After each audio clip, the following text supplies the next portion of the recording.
Hi, I'm Mark Sippy, Crocker Farm Auction. I'm here to discuss a great auction that we have planned for you for November 5th through 19th. This is going to be an outstanding sale full of a lot of what we like to term masterworks in American pottery. I know that term's thrown around a lot, but in this case, there are many pieces from many different regions that really can be classified as some of the best those potters or the regions they're from have to offer. So we're very excited about this sale.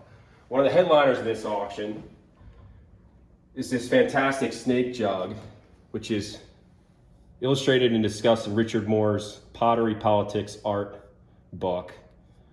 You can see it's got an interesting rattlesnake handle, which is a little more unusual. You don't often see the rattlesnake represented in their work. Particularly fine sculpting and modeling to the figure here, this tortured figure that's emerging from the vessel. You can see it almost has this look of some kind of classical sculpture, no pupils visible, open mouth, goatee, lamb chop sideburns. You can see how they applied the hair gently with a part and incised the top. And of course, the typical trope with these is he's trapped inside due to the evils of alcohol consumption, and this snake with obvious biblical references is devouring him as he's trapped there helpless. Really wonderful sculpting altogether, including the way the snake, you can see just how gaping his mouth is as he's clenching down on the figure's head. These smaller snakes are waiting to get their piece of the meal. Moving along, these figures are all hand modeled. Moving along, we actually have a molded classical figure of a nude siren playing a harp. And if you look at these little tabs here, you can see they're pierced. And there's one pierced right here that has a small little break. And this pretty clearly, to me, indicates that this probably had some sort of dress, some cloth dress, something like that was attached there that would flip up when the piece was tipped to reveal the naked woman below. So again, this typical in a pottery, pushing the envelope,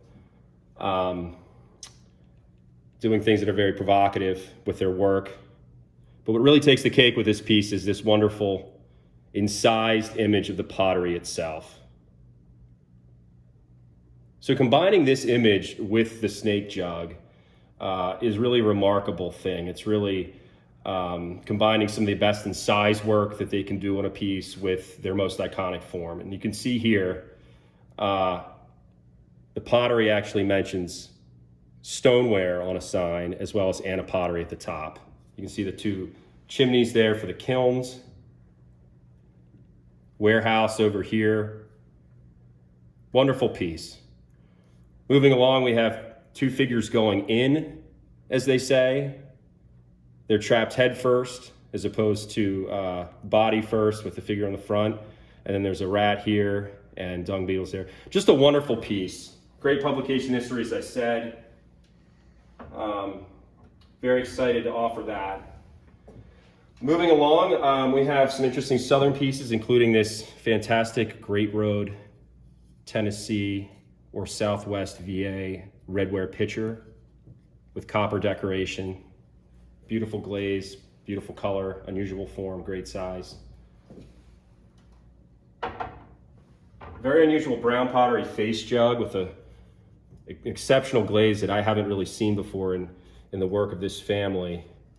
You can see it just has this fantastic drippy glaze, which is very, very different in color and texture than what you typically see on brown pottery work from Atlanta or North Carolina. Two interesting jugs. 20th century North Carolina jugs discussing the election, I believe, of 1928 of Al Smith and Herbert Hoover.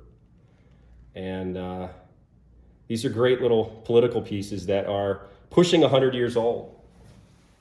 So very different to see political stoneware Unusual to see political stoneware in general, but very rare to see political stoneware from the 20th century, the early part of the 20th century. So very interesting duo. This crock was recently discovered in North Carolina, and it really typifies the exuberant slip trail style of the northeastern U.S. You can just see the potter, the decorators really using this as a canvas and just slip trailing all over it, filling these spots with this haphazard, unusual, abstract, floral and swag motifs. The bird has this very unusual look, this kind of proud strutting stance with this enlarged breast, cross-hatching throughout, unusual wing. You can see there's no real top to the wing. The wing just kind of goes up like this. Very stylized and unusual. Albany, New York, Maker's Mark. Just a wonderful piece. A great selection of stoneware from Manhattan, including this great J. Remy jar. This is the best example of J. Remy stoneware that we've ever offered. You can see it has stamped and incised decoration. These leaves, I can't recall seeing. They looked incised at first, but on closer inspection, you can see they're actually impressed. Very cool, maybe even taken from real leaves. And the back is an outstanding decoration as well. You can see it has this stump incised here and two different kinds of impressed leaves. Beautiful piece. John Remy's work is usually not that decorative, and so this really surprised us when we saw it. More Manhattan stoneware, some J. Remy and Crolius, a nice watch spring decorated piece. This very unusual New York State Redware jar by Lemuel Rowell, 1835. And he potted in Galesville, New York, before the Lewises got there, the well-known stoneware makers. You can see his slip signature across the body, this nice little slip-trailed foliate motif, classic spotting of the clay you see on a lot of that northeastern redware. Really beautiful piece. Further down, a nice watch spring jug, a nice Comraw piece, and a very nice vertical handled jar. Moving along, we have one of the best examples of Norwalk redware we've ever handled. This is a Washington and Lafayette platter, probably made during the early 1820s when General Lafayette came back to America to visit. And of course, he had that famous route he took around the country, and he got a lot of fanfare for that.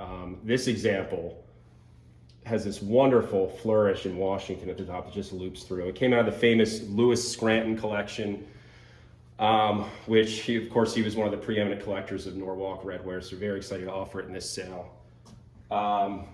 We also have a very nice slip decorated platter, also Norwalk, Connecticut, but earlier than this, with some nice copper running through it and some very interesting kind of foliate mixed with line decoration.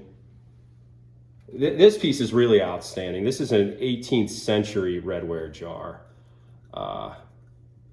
probably from New England, that really combines some different design elements. This spiral motif that you associate most with German-born potters coming to America, some English-style designs, classic northeastern clay with this spotting throughout, and of course the stew pot form you very often see from up there. But really kind of a great hybridization of the European tradition and the American tradition. A really beautiful and important piece. I mean, this could date possibly as early as 1750 or 60. A very nice Ohio jar, more like a vase actually, dipped in a slip with this great bold fish decoration on the front, highly unusual tooling, this nice stepped tooling to the collar, nice floral decoration on the reverse. Ohio origin, very interesting piece. Two pieces of McCoy pottery. This great growler or beer pitcher inscribed "All Time Happy." With this figure they did on a decent amount of their work. Very distinctive hand here with this toasting man with the hat. And you can see here he's raising his cup or his mug, and nice detail to his hat right here, buttons on his coat, And apparently the concept here is it's all-time happy. He's happy all the time, probably because he's drinking beer. So very fun piece, very cool. Here's a Macy's piece related to the Macy merchant family of New York City. And you can see it's got this really nice peacock decoration at the top. Freehand, classic McCoy. Unusual advertising, unusual combination of advertising and pickup decoration. One more piece over here I want to discuss is this really great petite sugar bowl that was made by the Craven family in North Carolina. Randolph or Moore counties, dated 1853. When you see blue decorated stoneware from North Carolina, it's most often made by the Craven family, but it is always considered unusual. This was a special treatment down there. Not much cobalt decorated pottery was made in that state. And you can see it has this really unusual tripod form, which actually relates to a famous sugar bowl that was made by Chester Webster, who was also associated with the Craven family. So there's definitely some, transfer of ideas there. You can see these great strap handles, really elegant form, very different, nice date. And then what takes the cake is it has its original lid, which is fantastic. Not always found that way. So really rare form, rare use of cobalt decoration. Certainly one of the best pieces of North Carolina stoneware that we've ever handled. Moving along, we have some more Anna pottery. And you can see we've got 3 different glazes of pigs. This unusual Rockingham or flint enamel glazed pig, a nice brown glazed pig here. Really crisp in sizing on that if you can get that.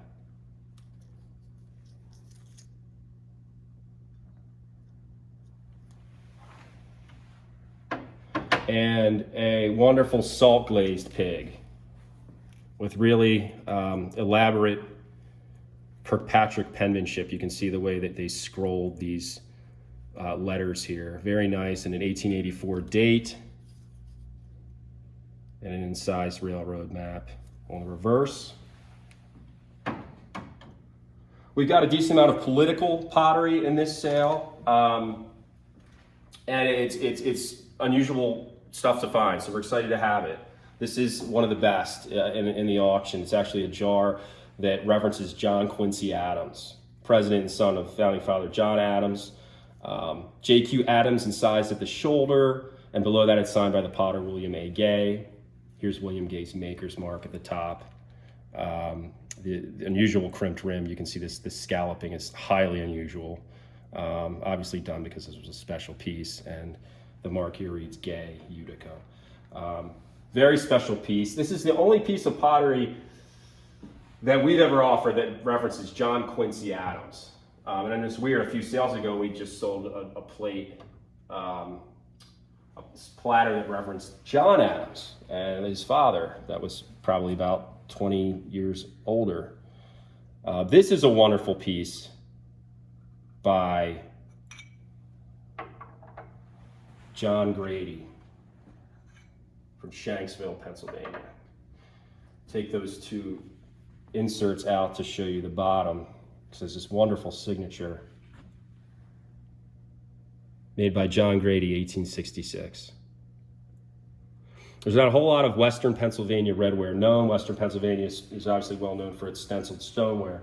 But in Shanksville, in Somerset County, for some reason, members of the Swan family, members of the Grady family produced some of the very best redware in the entire region. And a few of these pierced work inkstands exist. You can see this wonderful cut work, this pierced work in front of the pen tray here. Just really elaborate, really profusely carved. It continues around the side. Really neat open work that allows you to actually see inside the cavity of the vessel itself. Great dog finial reminiscent of the work of the Bacher brothers with coleslaw fur. Rope handles, paw feet. Really wonderful piece. And then what really takes the cake is that it survives with its original sander right here. You can see here for drying the ink in its original well. So when you do see these Pennsylvania Redware inkstands, they're always considered rare, but very often you'll see them with both of those inserts missing. So include both of those is really remarkable. This is an exciting pig in the Anna style done by William H. Rager of Palatine. We know, of course, of his work on stenciled crocks from Palatine, West Virginia. This is the only piece of redware that I'm aware of by Rager, and it's a fantastic one. It's not utilitarian at all. Well, it's mildly utilitarian, but it's highly decorative. I mean, it's really a wonderful piece, and it really shows that he was proficient not only in stoneware, but also redware. And it has this humorous inscription referencing the biblical term oil of gladness. It says, "The oil of gladness, drink me and be happy."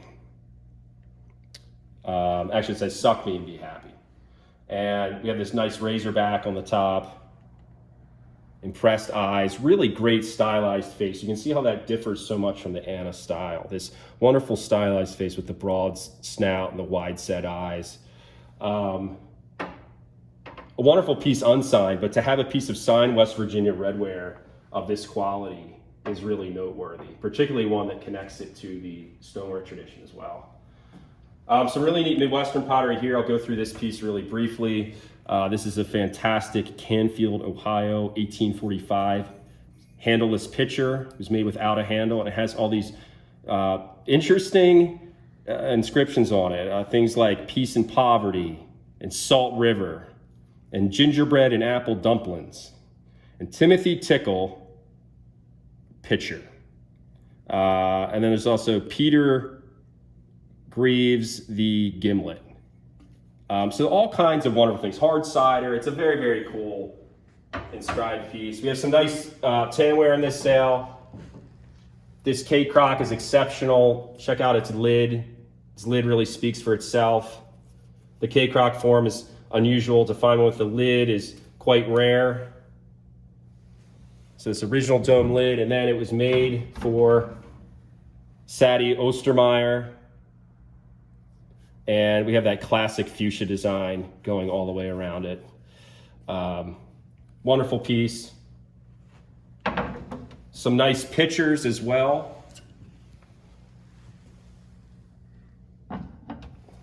Moving on. Very nice tinware flower pot in great condition with both free swinging ring handles intact. Unusual. Two very nice pictures. This one with exceptional tooling to the collar. A nice Fredericktown eagle made during Donahoe's early tenure in Pennsylvania. A wonderful small slipware bowl. Check this out. I mean, this is just fantastic. This size, the condition, the profuse use of slip. Really a wonderful piece. One of the best small dishes that we've ever offered. Really beautiful piece. More great Pennsylvania redware. This small size loaf dish is fantastic. Nice oval form, great condition, great color, use of two different types of slip. This great early jar, probably 18th century, with a heart form floral motif and other stylized, almost like daisy heads at the shoulder. Pennsylvania, Eastern Pennsylvania origin. You can see it's probably 18th century by this form. It had a dome top at one point, these great open handles, slip-trailed, almost heart-like floral motif on each side, and then these stylized daisies at the shoulder. Beautiful piece, exceptionally early. Wonderful bank made by Jacob Neefer.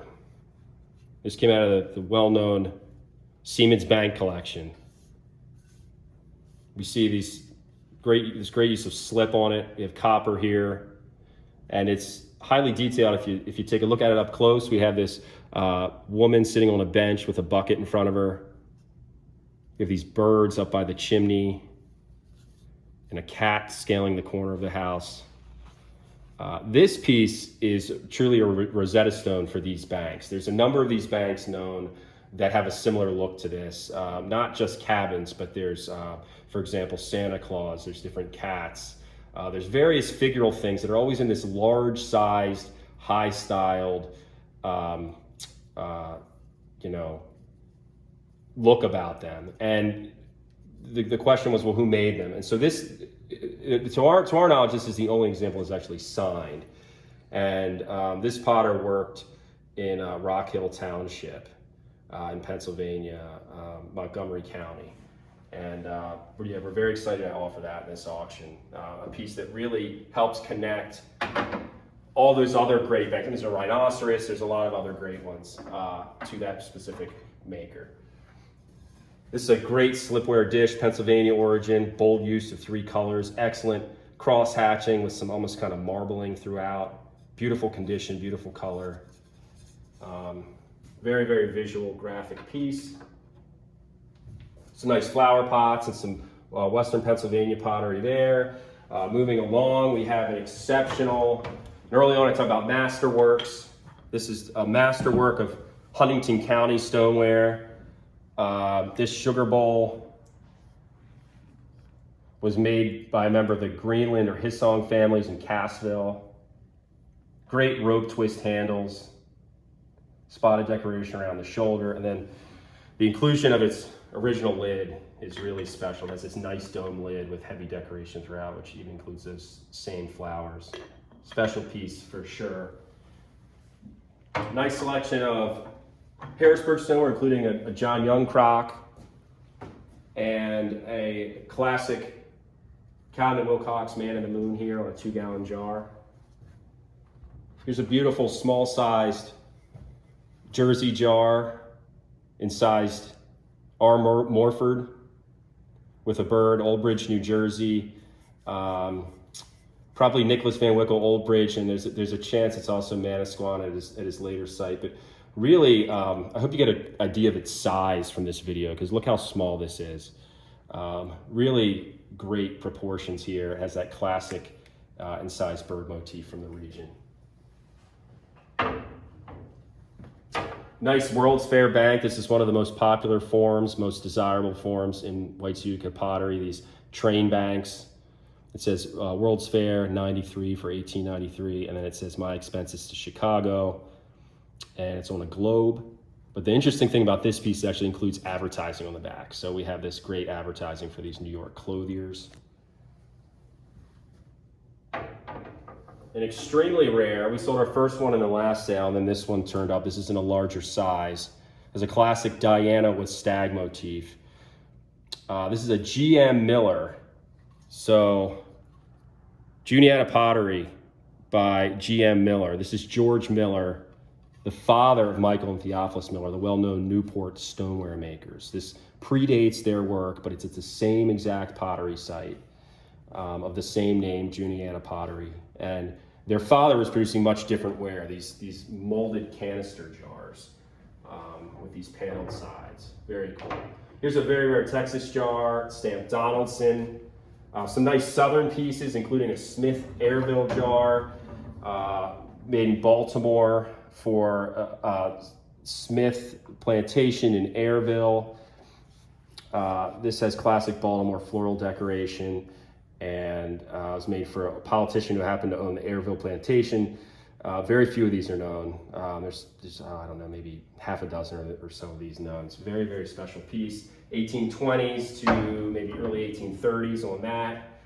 A beautiful vase, Tennessee origin, classic banding on it, which reminds me of a multi-spouted flower vase that we had a while ago, as well as a face Harvest Jug from Tennessee. Albany slip glazed interior. This here is probably iron, but wonderful use of incising. You can see that great incised decoration going throughout it. A great Millburn jar, classic slip shell decoration. This is one of the better Millburn jars we've had. You can see it has great slip shell floral motifs going all the way around. A highly unusual jar, or highly unusual jug that we believe was probably made by John Swan while in Maysville, Kentucky. And you can see it has strong Alexandria attributes, but with a different kind of clay, and an overall different feel to it. I mean, you can even see it has an incised 2 at the shoulder as opposed to an impressed 2. So this was probably made by Swan, who originated this motif in Alexandria, Virginia, about 1820. Some years later when he had traveled to Maysville, Kentucky to pot. So that might be one of the very few pieces from Maysville that you can actually attribute to Swan. A nice selection of multi-glaze from the Shenandoah Valley of Virginia, including some rare forms, these vases and this small canister. A nice selection of Remy Philadelphia stoneware, highlighted by this John N. Carley 1894 pitcher with great blue. The inclusion of that little flower above the name is very nice, very unusual. A Prussian blue pigment jar, likely from an apothecary, made by Branch Green in Philadelphia, probably about 1820, 1825 or so. And let's show this real quick, this really nice, very folky bird. Look at that incised bird with all this feathering throughout. Interesting, slender, bottle-like form. Really, really interesting piece. All right, here we have a few classic pieces of pottery from the John Palmer collection. These spaniels are both stamped John Bell, or made at Bell's Waynesboro shop. These are one of the best pairs known. There's very few pairs, true matched pairs known. And this happens to be one of them. It has remarkable, like new paint on the surface. You can see these painted surfaces on these are just fantastic. Has an old coat of varnish over it that might be original to the pieces, but they survive in such a remarkable state of preservation. This one as well, bearing that John Bell maker's mark.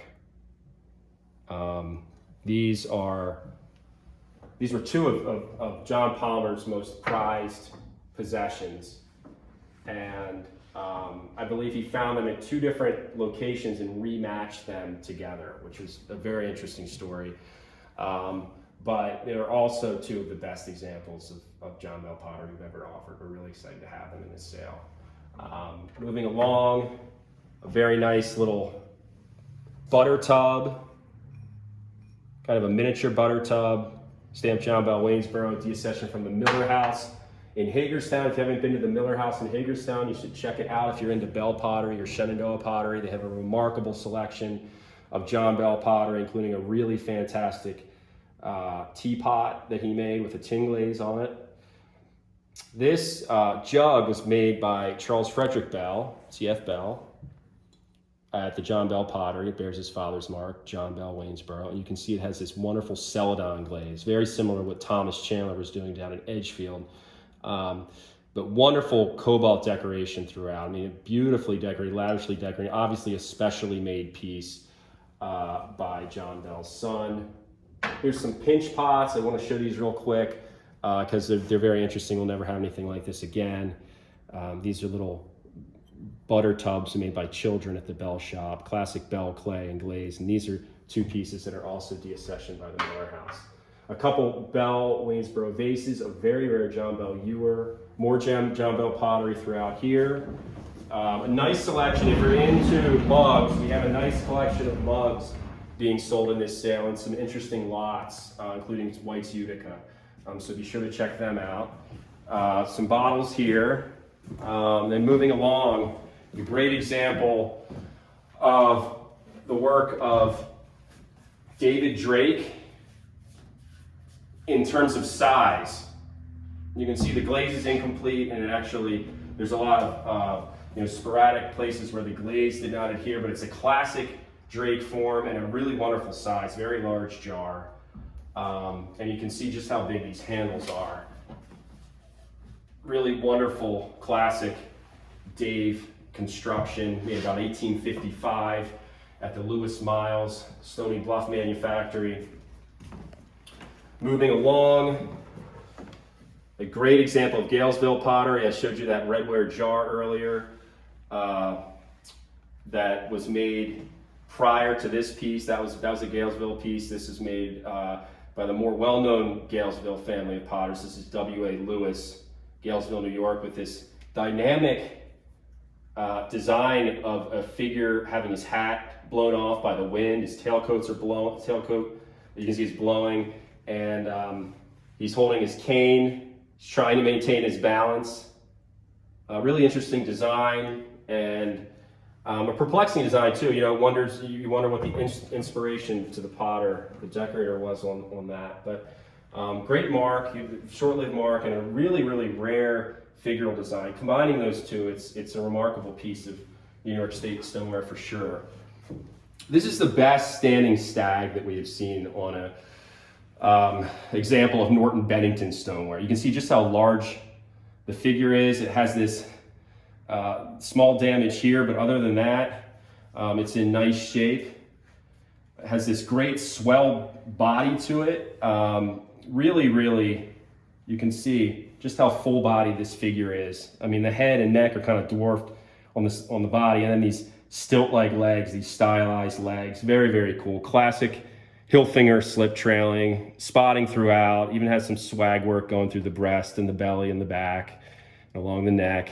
And then what also takes the cake is the ground cover. We have this wonderful ground cover below, an elaborate hill in the background with a stump and a split rail fence beside the deer, and it's on a 4-gallon jug. So combining all those elements, the size of the deer, the crispness of the slip trim, the color, the profuse decoration around it, and the size of the jug, it really is a special piece. And it actually descended, it was owned by Richard Carter Barrett, who was one of the early scholars on Bennington pottery. He found this in the early 1950s, and he said it was the first Bennington deer he'd ever seen, which is also kind of an interesting story because it really gives us an idea of what was out there even in the 50s. We have this perception as dealers and collectors that you could find this stuff then, but you really apparently couldn't. So he said he scarfed it up right when he found it because it was the first that he had seen. This is a wonderful example of Rochester style decoration on a Getty's piece. And it's stamped Hubble and Cheesebro, Getty's, New York, made about 1870. This decorator possibly worked at John Berger Jr. before arriving here. And you can see it's just this wonderful, very stylized rendering of a peacock, this great wavy neck. It almost looks like he's like swallowing something. This crown here, this oversized eye, which is very distinctive to Rochester style slip trailing, and then these eyes throughout the tail. This is one of the best peacock decorations that we've sold, and I believe it's the best example of Hubble and Cheesebro stoneware we've ever had. Very cool piece. More Dave stoneware. We had the larger jar over there. These are two smaller examples. This one bearing the classic LM inscription as well as the date, August 1st, 1855. There's also some punctates and incised slashes here, typical of Dave's work. What makes this piece really stand out is its glaze. And if you get in here close and get a good look at this glaze is really remarkable on this piece. And we have some nice runs here, but the real feature that stands out, of course, is the spotting. You can see this spotting throughout. Very, very interesting color and patterning to it. Probably unintentional, but you do not typically see this on Dave's work. It's certainly one of the more colorful Dave jars that we've ever had. Here's another piece that has a little bit of that spotting, but to a much lesser extent, and it's the more typical olive tones, bearing the classic Lewis Miles LM inscription with an X. Again, classic Dave form. You have a lot of variation in the texture and the color of the glaze on this piece. Again, going back to Masterworks, we have a whole run of Masterworks right here. This is a great example, also from the Palmer collection. Poem jar with this clever use of a Y. So it says 2 Ys you be, 2 Ys you see, 2 Ys you think. And then we also use the lettering again, you are for me, DLE, for Daniel Letcher Eberly. And this was made in Strasburg, Virginia. We have the Eberly stamp here from J. Eberly and Bro, Strasburg, Virginia. And it's, in case you didn't pay attention to the mark, we have it boldly written down the side of the jar. This is the best piece of Eberly stoneware that I've ever seen. This pottery was more well known, of course, for multi-glazed pitcher and bowl sets. Multi-glazed lambs are one of their more iconic forms. A few very well-known cabins rank among their masterworks in redware. As far as stoneware goes, this is the best example that I can think of. The use of freehand poetry on a piece, on any piece is rare, but to have that on a valley crock is exceptionally rare. So just a wonderful piece by one of the most famous families in valley pottery production. There's another masterwork in stoneware by Solomon Lloyd. This is another potter that is perhaps more well known for his work in redware. But by the mid 19th century, he got into stoneware production. We have this slip-trailed inscription, Solomon Lloyd, refined, with the D down here, because he couldn't fit it, stoneware, 1855.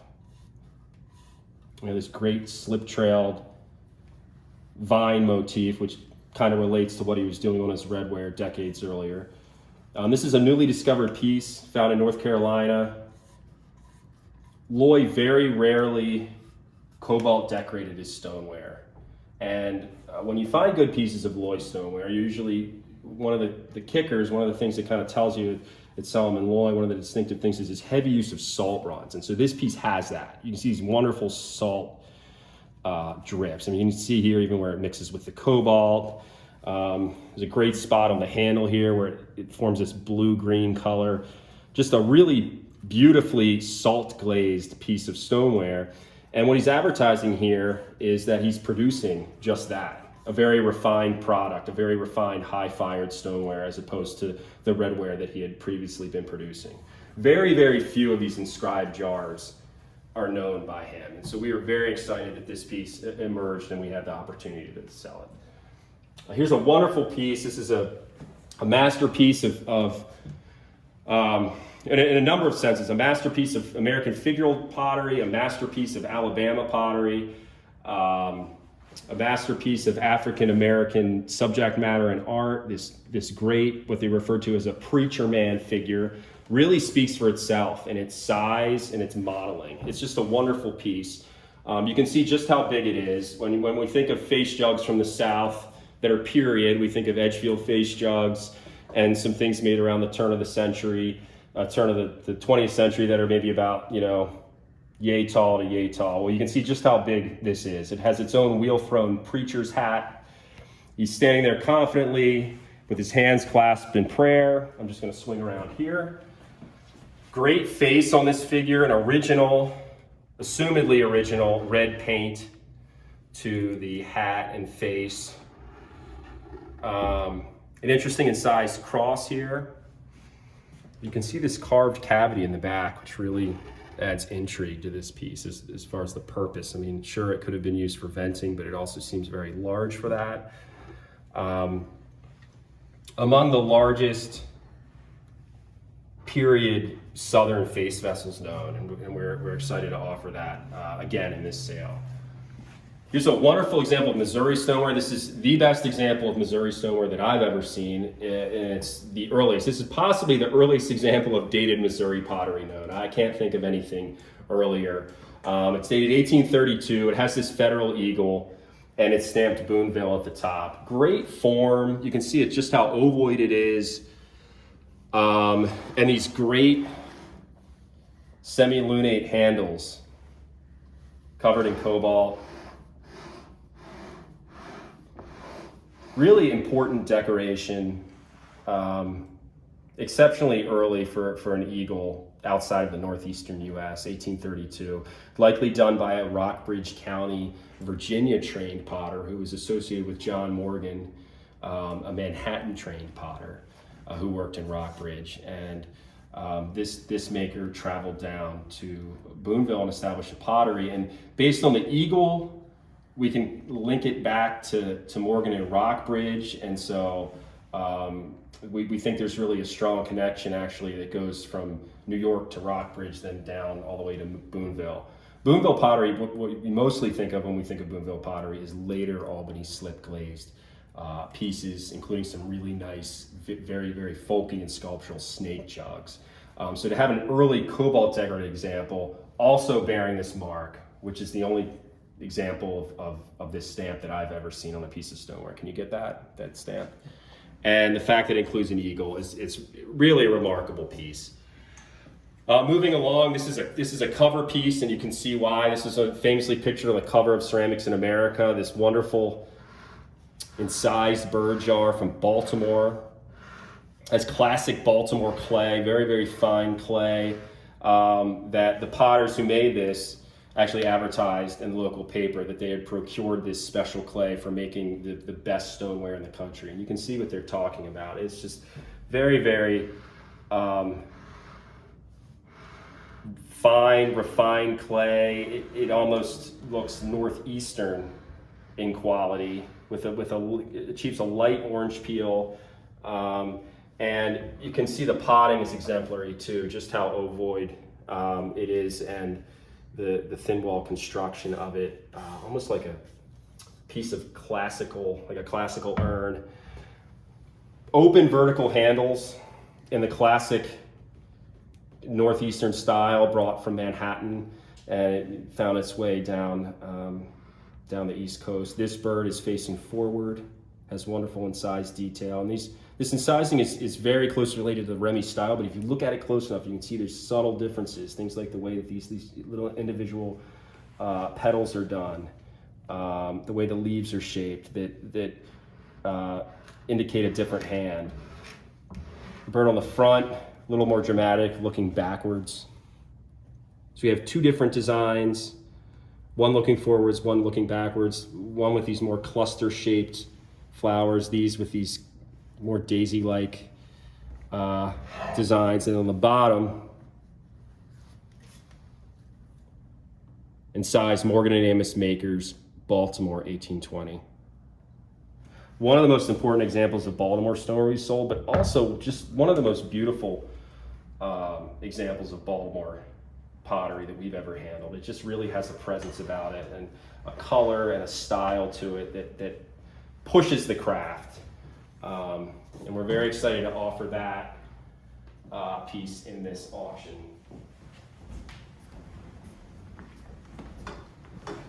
Up here we have another selection of rare Manhattan pots, including a nice C. Crolius with wreath design and bold use of cobalt, a very nice incised bird jug, also probably Crolius family, this extremely rare Comoros stoneware and New York piece that may have been used on a ship, and so it had this low form.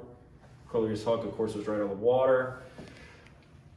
It also may have been a punch ball. There was some sort of specific purpose for this, but this is the only example of Comoros stoneware that I've seen of this form. And the only example of signed Manhattan stoneware, period, I've seen in this form. I've actually only seen maybe two other examples that are kind of similar with freehand incising that weren't marked, and who knows who made them. So this has some special purpose, but wonderful form, really wonderful form. D. Morgan N. York. Very, very rare mark. David Morgan, New York is an exceptionally rare mark. This one's even rarer. This is his earlier mark, we believe, where it just says D. Morgan, N. York. And it's a cruder, more interesting stamp. You can see how the letters are different sizes and different angles. Very cool. With a Comoros style decoration, those, what collectors like to call clamshells, those swag and tassel motifs that are impressed, one way and then down below it. Also, more typically, you'll find on Morgan's work impressed heart-shaped tassels. They normally look like hearts here, and this follows more closely Comoros work with these tri-lobed tassel devices.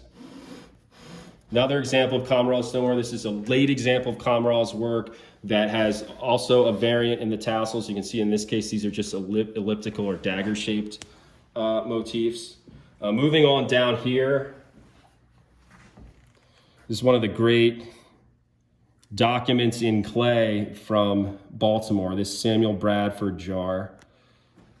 Bradford worked, we know according to this jar, at the Thomas Morgan Pottery. And this one, beautifully decorated, but nothing entirely outstanding about the piece from the exterior appearance, but the underside really tells a different story.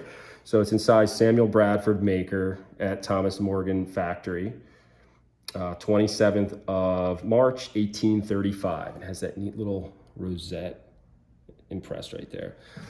In Bradford, according to research by Brandt, actually ended up working at the Greer Pottery in Chester County, which is among the most well-known southeastern Pennsylvania potteries. Thomas Morgan's Pottery was the first stoneware manufactory in the city of Baltimore, and it lasted a very long time. It would last, I believe, a few years after this. This is dated 1835, I think somewhere around 1838. It burned down, and he was not given permission to rebuild. But this is a great example of a piece signed by the specific potter and signed at the pottery that it was made at. Very cool piece. More pottery from a variety of regions, including this double-handled jug, probably Thomas Owen B from South Carolina, 1859, July 8th, double-handled jug. A nice J. Remy, 2 Isaac Gay pieces. These were made during his tenure in North Carolina, and you can see the incised signature here. These descended, very distinctive handle construction. These descended in a local family, and this is a first-time offering. They both came out of the same house. Again, I Gay. Very cool pieces. Distinctive throw lines throughout. He kind of had his own way of doing things. You can just kind of tell by looking at them that they're Isaac Gay's work, but the signature obviously proves it. Moving along, a nice selection of freehand decorated pieces. This West Troy Pottery, 5-gallon cake crock with a dog, great size, wonderful decoration, particularly elaborate ground cover on this. You don't normally see that. Nice Cowden grapes. And then talking about political pottery, you've got Tippecanoe represented here. We got Ulysses S. Grant, John Tyler, Grant and his Vice President Colfax here. So a nice selection of political themed pottery, as I said. Really great selection of New Jersey, early New Jersey stoneware right here, including this Liberty Forever, one of the coolest stamps in all of American stoneware. Liberty Forever, South Amboy, Jersey, 1807. And then this great Charger. You can see just how large it is, and the condition is fabulous. Really, really beautiful piece. Classic example of Pennsylvania slipware. Moving on into the middle room, we have a great example of the migration in style from north to south with this jug right here. This Connecticut-inspired jug made by the Hartford-trained potter Chester Webster, who went down to North Carolina and took that style with him. Instead of using cobalt decoration, as would have been seen up in the Northeast, he most often, when he did his incised designs down in North Carolina, he would decorate them without any cobalt. So we have these undecorated jugs, jars, other vessels with these wonderful incised designs that are so distinctive. And you can see these X marks in front of the bird. That is one of the diagnostic traits of the birds that Chester Webster did. This can indicate he's eating bugs, or maybe he's singing. Very, very cool piece. This scalloped ring neck treatment, this crest, this is all classic Webster traits, and even this two right here, the way that this is done. Very beautiful form. One thing about his work is he really captured the forms of these vessels so elegantly. This is a very thin-walled, lightweight jug, and we know by the style of the jug and by its use of iron slip decorations. This was actually dunked in an iron slip before it was salt glazed. This is a particularly early piece, not the earliest work that he did in North Carolina, but this is probably 1825 to 1835. So this is before most of the incised pieces known by him were completed. Really beautiful, elegantly crafted piece. Moving along, Cowden and Wilcox, a mark that really speaks for itself. Harrisburg, Pennsylvania, circa 1865. But this example decorated with a goat, exceptionally rare figural decoration. The only goat that we have seen from Cowden. This was done by the same decorator. Based on the way that this ground cover, this I don't even know what you call it. The ground is almost like a rock, a scalloped slab that the animal's on, and the way that the animal is done by a decorator who also done some dogs and a few other mammal motifs there. But this is the only goat we've seen. It has this great elongated horn, striped tail, classic maker's mark, and exceptionally rare, among the rarest examples of Cowden stoneware that we've ever offered. This great keg, dated 1841 or 1847 by Ezra White from Mercer County, Pennsylvania. You can see this also, like the Webster jug over there, uses a brown slip under its salt glaze. It has this folky eagle design, a really great eagle with this scissor-shaped tail, this stylized olive branch, striping in the wings, a heart on his breast. Very, very cool. He's also a potter known for producing redware. He sold a fantastic tea canister by White that also relates to an example that's included in Williamsburg. But to have an example of his stoneware is exceptionally rare. I've only seen a few examples of the stoneware that he made, and this example is the only that I've seen bearing an impressed maker's mark. He actually stamped this with typeface. This is a recent discovery from out, I believe, in Pennsylvania or Ohio. Very cool piece. Moving along, this gin cooler. This piece really speaks for itself. Very graphic decoration, bold use of slip trail cobalt and inscribed gin.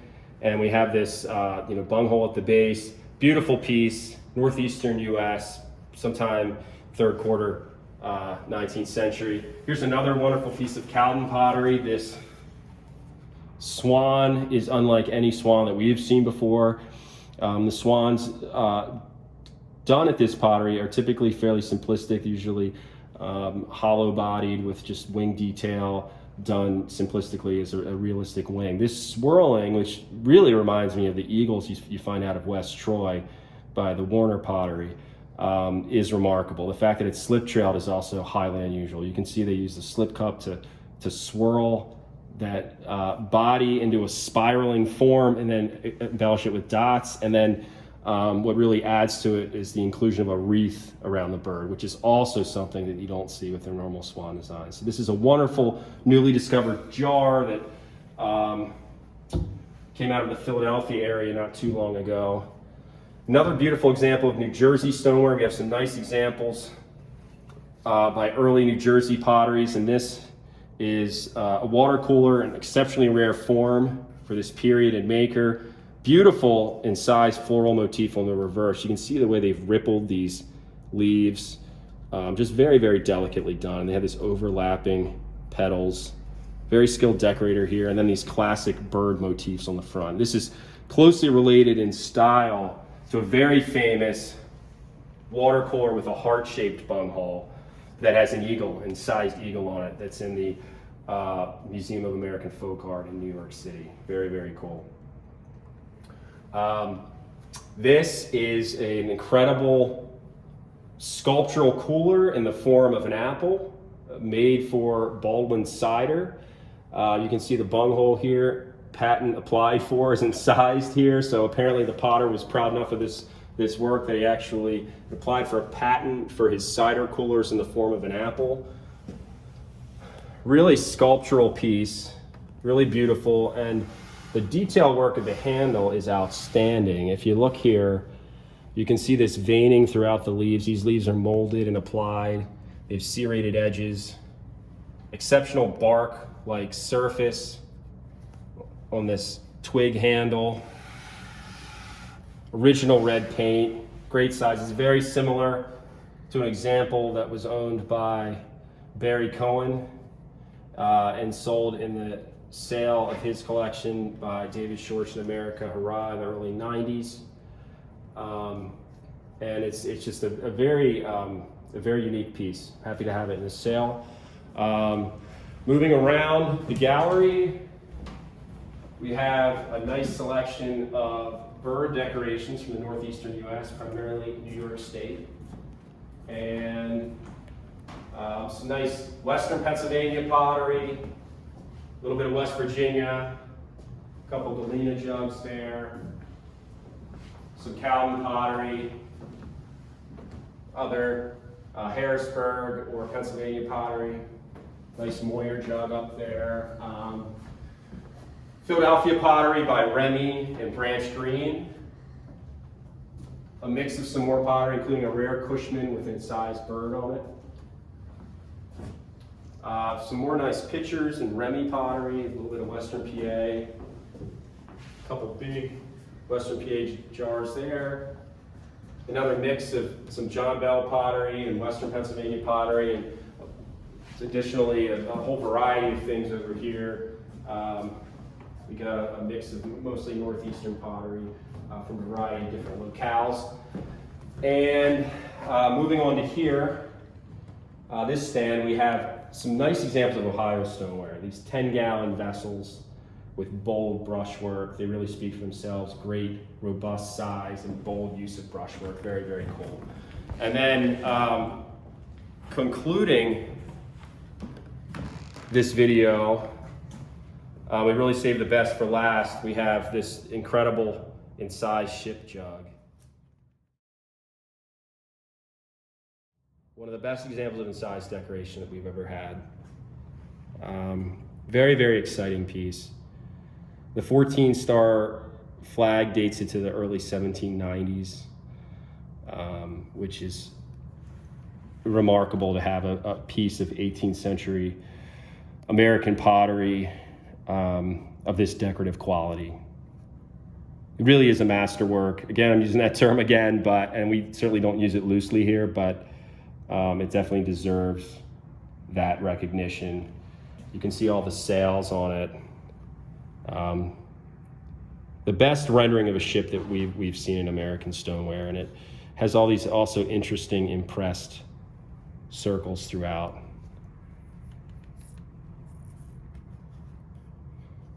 Based on the spout construction and the quality of the incising, almost certainly a Remy family piece. A Crolius family piece. And possibly a very, very early work by Clarkson Crolius. Moving along to this over here, this side, we have a fantastic example of late 18th, early 19th century pottery from Manhattan that, again, some pieces just speak for themselves, and this piece certainly does. This Comeraw's Stoneware, New York, Corlier's Hook jug is the best example of this potter's work that we've ever had. Comerow has gained notoriety as being one of the earliest African-American craftsmen in America to own his own business. And his work was remarkable. His pieces, particularly his early works such as this and a couple other early freehand incised pieces, indicate his skill as a potter, as in many cases they are superior to his contemporaries, the Croliuses and the Remys, not just in the glazing, but in the way the decoration's done. This profuse impressed decoration is extremely rare for his work. The color of the clay indicates that he used some kind of special batch to produce this piece. And the impression that follows through on a single line as opposed to 5 lines down the body of the vessel is extremely rare. And it's likely that this piece served as some sort of advertising piece for his work, that it was promotional, that maybe he sat in his storefront or sat in the storefront of some sort of merchant's shop to promote the work of this local craftsman. The color is really sublime. It's really remarkable. And as I said, the use of the profuse impressed decoration is really unusual. Typically, you only see the swag and tassel or these motifs on a piece to combine them and then also draw them into the maker's mark with these diagonally oriented drape and tassels. Really beautiful piece. The other thing that's interesting about it is the ovoid shape is really outstanding. And you can compare it to this. This is kind of the more typical shape of the period. But you can see how this one really bellies out. He's really showing off his ability as a potter. Bellying that thing out, cutting it in here, and having this very nicely tooled spout. But it also seems intentional that when he potted this vessel, he knew it was going to be a special one. He wanted to make it big enough to allow for this stamping here and this elaborate added stamping here. So it was all in the potter's foresight. It wasn't something that he made and said, you know what, I'm going to make that one special. He knew when he potted this was going to be a special jug. To end this video, thank you all for tuning in and watching this for however long this has been. It always takes longer than expected. Is this one of the best examples of pottery that we've ever offered? And it's a privilege just to hold this. You can see that this jug bears the distinct, deeply incised signature of the enslaved potter David Drake, Dave, below the date June 28th, 1854. And it has this wonderful incised inscription. LM says this handle will crack. LM refers to Lewis Miles, who was David Drake's owner at the time, who was also owner of the pottery that Dave worked at, the Lewis Miles Stony Bluff Manufactory in the Horse Creek Valley in the Edgefield district of South Carolina. To have a piece of American art, we can take pottery out, throw that out the window. We can just talk about African American art and early African American art. To have a piece that references the enslaved artisan and his or her owner is remarkable. It really is remarkable to have something that talks about their relationship. And also a piece that's as enigmatic as this, as Dave is actually challenging his owner's authority, challenging his owner's opinion of his potting ability. And you can imagine Lewis Miles standing there in the workshop, watching the potters work, and coming up to Dave and saying, Dave, you're doing this handle wrong, your handle's too thin, or, handle's too dry, whatever. Something stood out about the handle, and it possessed Dave so much to actually incise an inscription marking this jug as the one that Lewis Miles said would have a broken handle. And he seemed to have foresight to be bold enough to incise this, to say the handle's going to be fine. I'm going to take a bet here. I'm going to bet it's fine. And you can see to this day, the handle survives in perfect shape with not a crack or a blemish in it. Even up here. And potters throughout the country will suffer the occasional or frequent firing crack in the handle at the juncture, or somewhere at the top or bottom usually. And this handle survives in remarkable shape. We can speculate about the larger meaning of this inscription. Was Dave less afraid of Lewis Miles than one might expect a slave to be of his owner? Does it say something about Dave's sense of humor? I think it does. I think it says that he somehow through the trials of slavery found times to make light. And we know from period resources he loved to write, and he was a master of the human language. And so to have a piece that documents this very day and discusses his owner and discusses the craft itself, the making of the jug, to have something like this survive, but then also to have it be available on public auction, come up for sale, is truly remarkable. It's a real honor working with the consignor on this, and we are thrilled to offer this in our fall auction. Again, another masterwork, a true masterwork. Thank you for joining us. If you're interested in anything in this auction, you can contact us at info@crockerfarm.com or call us directly to speak to a member of the Zip family at 410-472-2016. Thank you so much for joining us.